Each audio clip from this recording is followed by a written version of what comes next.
Okay, I'm going to start my video clip on anger, forgiveness, and forgetting. And I had erased my previous video clip accidentally that I had done, so this is the continuation of that previous one. Where when you're angered or you're upset about something or you've been through a trauma, tragedy, any of that stuff that hits people at different times in their life, and you think you've forgotten about it, or ask for forgiveness, or have forgiven them, or whatever the case may be, you left it roll off your shoulders, you thought, and you really didn't. That will plague you and cause you all kinds of health issues. And sometimes it manifests in cancer, sometimes it manifests in diabetes, other illnesses, anxiety disorder, stress disorder, all sorts of things. Stress is one of the things that you want to keep your body from going into if you can help it. And I remember when I was studying nursing, and you have a sympathetic system that kicks in when you're in stress. And even if you think you've let all that roll off your shoulders and you still have it going on, it can still be a low grade stress that can cause havoc in your body. And when I said about subconscious affecting my blood sugars with the situation that happened when I was in high school, and it really does take a toll on the body big time. And um, subconsciously, I had forgiven the guy, prayed for his family through the years on and off, and had hoped that they had done well after I had graduated from high school and we had moved out of the area. And, just life continues on, basically, is what I thought. And I had no idea that it had plagued me that much in my subconscious that I ended up going into stage 2 diabetes. Of course, now I can't take any insulin because it's fish based. I'm allergic to fish. So um, I have to watch my diet real closely. I have to be mindful of my carbs. I count my carbs like crazy. So we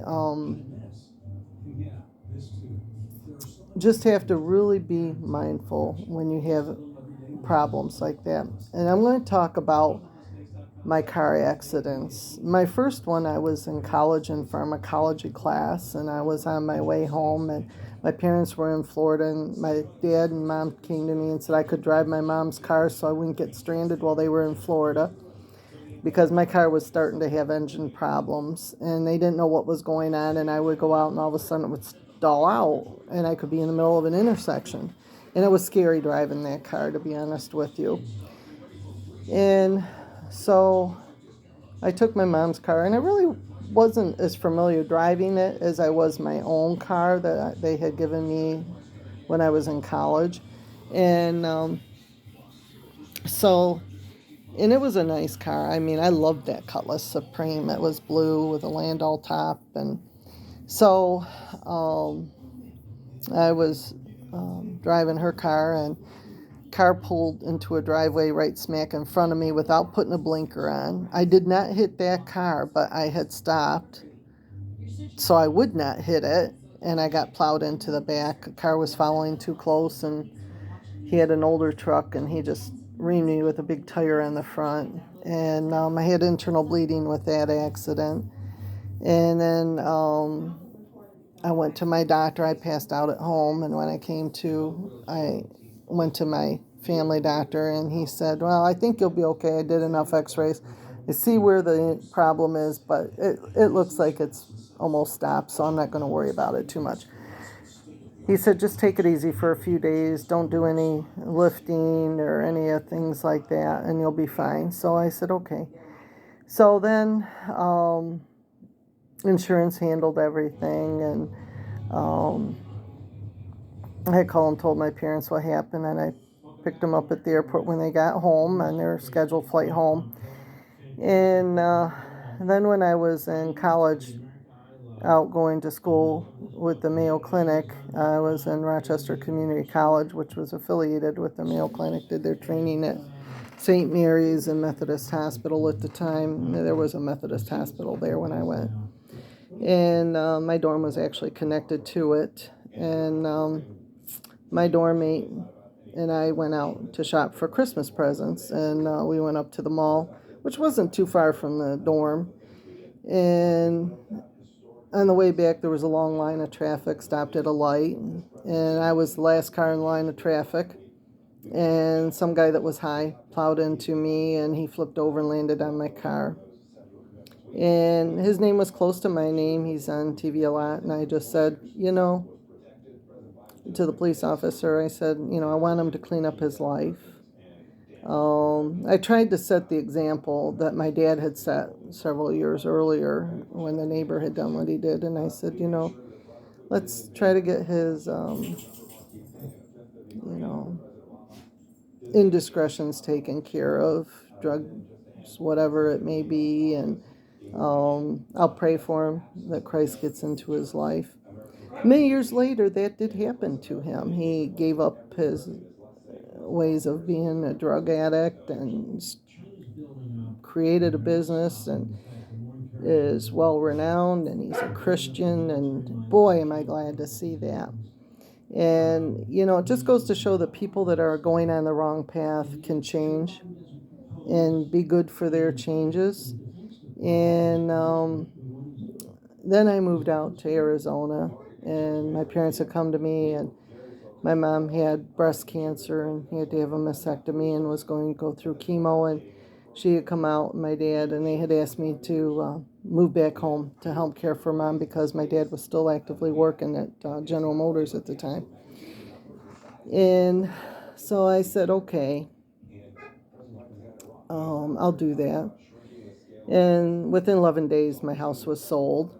And I was really upset, sort of, because I had to give up my job. I was thinking of maybe just taking a leave of absence and then coming back out there. But, oh no, they sold my house out from under me. And they had snowbirded down there, and we kind of went in jointly on it and so that they could use it. And it was kind of one of those difficult things that my mom had to have a total knee, and she was going to have to go for rehab. And so there was a long recovery for both things that she was going to have. And so I came back and I got a job and started to work. And then I went back out to finish up, like closing out certain bank accounts I didn't have time to do. And I had a boyfriend at the time and I had to handle things up that way. And so there was a lot of things I had to do. And so with that being said, I was staying with one of my coworkers at the time, and she said to me, she says, I got to work tonight. I want to pull in some extra hours. So if you wouldn't mind going and picking my daughter up at the airport, you can take one of the boys with me so she knows it's okay. I said, okay, fine. So we never even, considered anything bad was going to happen. And down at the end of their street, there was a traffic signal, and I was going on to a double divided highway, and I had stopped at the light waiting for the arrow to come, and the arrow came, and I started to go, and I got pushed into the storefront parking lot and just stopped shy of going through the glass plate window. Our car stopped, and everybody that had stopped to render aid to us, and she was off to the other side of the road. And she had two small kids in the car. I think they were like 6 and 8 maybe. And so they didn't have car seats or anything. They didn't have their seat belts on. They had flown up into the front and had hit into the windshield. And so they were bleeding at the scene. She was a mess. Everybody was yelling, where's the redhead lady? Where's the redhead lady? And at that point, I said, well, there wasn't any redhead lady in my car. And police showed up, and the ambulance came, took my passenger away. His mom showed up. She took me into the hospital to be checked out, and they missed a spinal cord injury at C.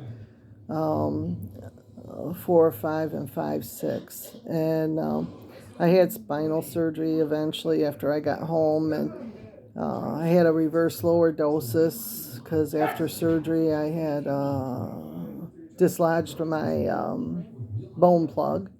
I swelled up in my hip to where I had a hard time sitting in chairs and had to find a lymph massager to get the lymphedema down. And unfortunately, she's no longer practicing, or I'd be sending my brother over to her because she was good. And so there was a lot that went on with that accident. And I had been contacted by Mothers Against Drunk Drivers, and I asked them to make sure that she, because I couldn't travel back out there. I was so bad. I had twisted an epilochi on my colon and had to have surgery on that, and it was sort of gangrene and black, and it was terrible. I had to have my gynecologist remove it, and thank God I had a good gynecologist at the time. And hold on, Max. So anyhow, he did the surgery and slipped me some stuff to take, antibiotics, and I did fine. So anyhow, when Mother Against Drunk Drivers called me, I told them that I wanted her to have some parenting classes, that I wanted her to have her blood alcohol checked because the blood alcohol had come back, and it was significantly high, and she was going for more beer. And I also wanted them to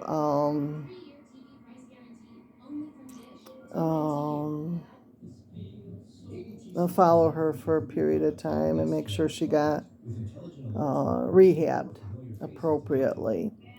And so I didn't think jail was the right place for her. So here I thought I was doing again the right thing. And I don't know. I hope that she straightened her life around. I hope she found Christ, and I want to leave that at that one. And then the last one here was in 2017. When my mom was in the hospital, and it was right after I lost my brother, and I was sitting there in the OR suite waiting for them to take my mom to pull her pacemaker because it was infected. And my surgeon that had put my Fusaport in for my IVs came down, and he says, Carol, I want you to go right to ER. Do not collect 200. Do not pass go. I said, well, can I go get lunch? He said, yeah, but I want you to get right down to ER. And he says, your face is purple. He said, you got to get down there right now. So I said, okay, all right. So I went. I was a little miffed I had to leave my mom before she had gone into surgery. And my brother said he would let me know how things went and to just go ahead and go. So I did. And I went down to ER. We grabbed a sandwich on the way down to ER, and he made sure I got checked in, and then he went back to be with Mom. And I was kind of, having to relinquish that. But they told me what room she went back to, and I was admitted. I had blood clots in my jugular, vena cava, and subclavian vascular, which is very serious. That in itself could have killed me that day or that week. And so they didn't give me any heparin because I was allergic to it. I have an allergy to aspirin, so they decided they would just give me Eliquest and then send me out the door. And I went to my infusion and down to see Mom and was just doing my thing. And after I had my infusion, I decided to go home, pick up Gary and Dad, and Gary could drive down. And I was stopped in traffic again at a light. I hate lights. So they kind of give me a paranoia now, traffic lights and semi-trucks. And so I was sitting there thinking about, I got to run here, I got to run there. We were going over to Select Care where my mom was at this point. And I was sitting at the light, and all of a sudden I got rear ended. And I motioned that I was going to go over to the gas station so we were out of the line of traffic because it was over the expressway and people were flying off the expressway like they do and over 94. So I went over to the Shell gas station and he took off down the road driving at a fast rate of speed. And I was like, oh, I couldn't feel my hands. They were numb. My legs were numb at that point, and I managed to call the police and let them know what was going on. And I have the police on speed dial for when my mom would fall in the house. I could just call and they could come out and help me get her up and either take her to the hospital or get her back into the sofa or whatever we had to do. So anyhow, this guy took off. And I called and I said, I'm not feeling very well. I'm not doing good.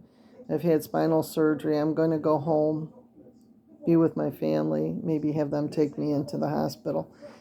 And I said, but I want to file a report, so I want you to come out to the house. And I gave them my address where I would be at. And they said, okay, no problem. So they sent a patrol car out and they took a report down.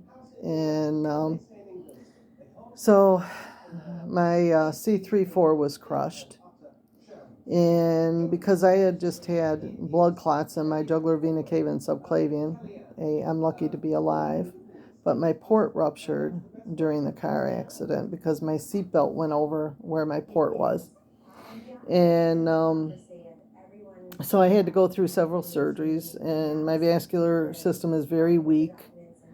I can't have any art lines or A lines or shunts or Shileys for dialysis or any of that stuff because my vascular system is too weak. So they finally got the port out, and when they took it out, I asked my doctor if I could have it, and it is a mess. I mean, I'm surprised I'm still here, to be honest with you, and with the blood clot history and everything. God has a purpose for me to be here, and so anyhow, um,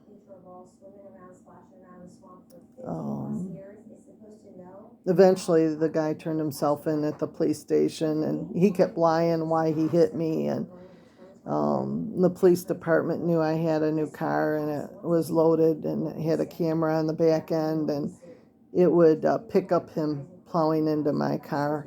So he was toast basically with the police department. And so anyhow, you think that you have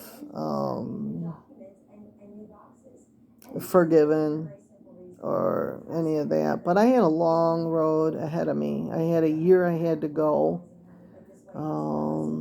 before I could have spinal cord surgery, and it ended up being a year and a half because the clots hadn't fully dissolved. And my doctor, before he did my spinal surgery, kept checking to make sure that they were nothing in the vascular system before I went in to have my surgery. And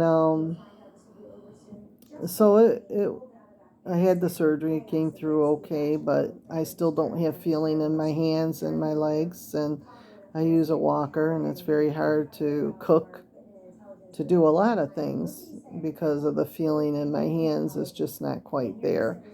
And I've been going for neuropathy treatments, and whether it's from diabetes or whether it's from my car accidents, spinal cord injuries, who knows? It's like the cart before the horse thing, or the horse before the cart. You just don't know which one it is. So anyhow, I just wanted to say that anger is something that you really have to concentrate on letting go.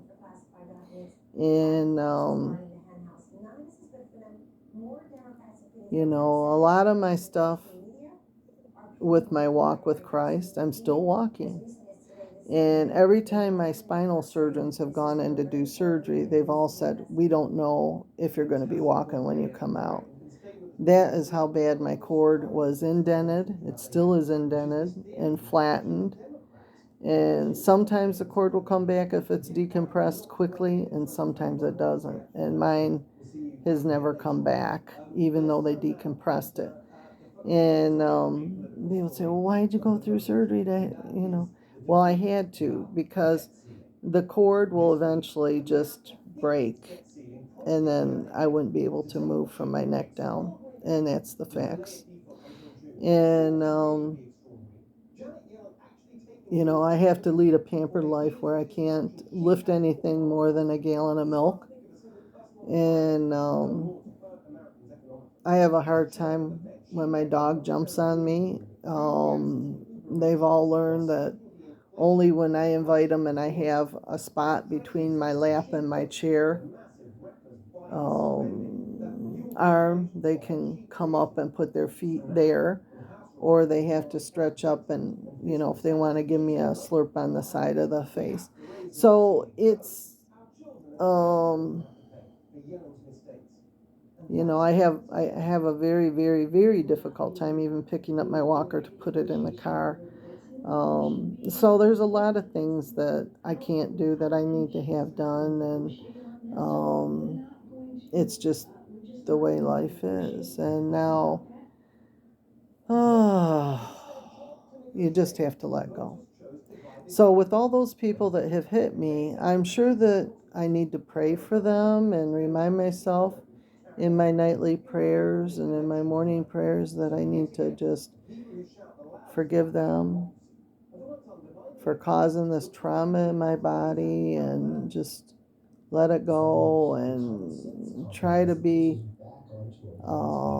positive, and just let it not weigh on my shoulders like it does. And, one thing I learned in nursing school is when you have something that goes on, you can have a domino effect. And it's like when you line up dominoes on the table and you start one and then they all start to fall. That's kind of how health is. You have something that happens, and then the next domino, next domino, next domino will all start to fall, and things will happen. You'll get, this will happen, this will happen, this will happen, this will happen. And I keep trying to tell the doctors, I don't know why my mag is low. It started in 2007, and I can't remember what happened in 2007 to contribute to this, but something did, because we can't figure out why my mag is low. Now, I am on a water pill that can drop mag and can drop my sodium, and that's what I have going on. And maybe it's that water pill, but that's the only one that they have found that I've been able to take that doesn't have a sulfa base in. And they tried me on one of the other ones, and I didn't do well on it. I had something else in that I reacted to. So this is like the only pill that I can take that's a water pill for my cyclic edema. So with that being said, it's like, okay, now the domino has started, and other things have happened. And I can remember going to my one doctor before he moved to New York City, and he said, I wouldn't treat your blood sugars because you have hypomagnesium, and that's related to affecting your blood sugars. So don't even put you on insulin. And he says, oh, by the way, if you want to have your Starbucks, you can. It's not going to matter. It's all related to your magnesium. And maybe he was right. I have to give him credit for that, because he was a very smart doctor. So I wish he'd come back and be my doctor again.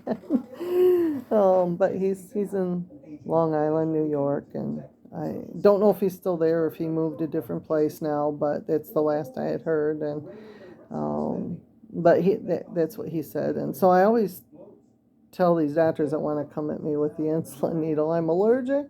Number one, and number two, is related to my hypomagnesium. Even if you get me up to normal levels in mag, my blood sugars will get all whacked out. It's crazy. It's crazy. So I have figured out that my secret to my life is letting things go, not leaving people get me all in a tiz and ticked off. And I've learned not to pass judgment. That's for God to judge people that judge people wrongly. he will give them the wrath. So that says it in the Bible. I'm not making that up. That's in the Bible. So anyhow, I have my other part of my family that doesn't like me, and so what? We're family. Sorry. It is what it is. So anyhow, they just have fallen wayside and gotten into a bad way, and that's their problem, not mine. I'm not going to shoulder anybody else's burden. And I have my own that I have to deal with right now, and that's saving my house so I don't become homeless. So anyhow,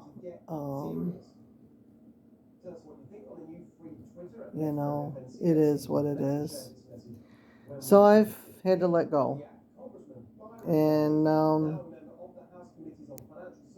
I don't care. So anyhow,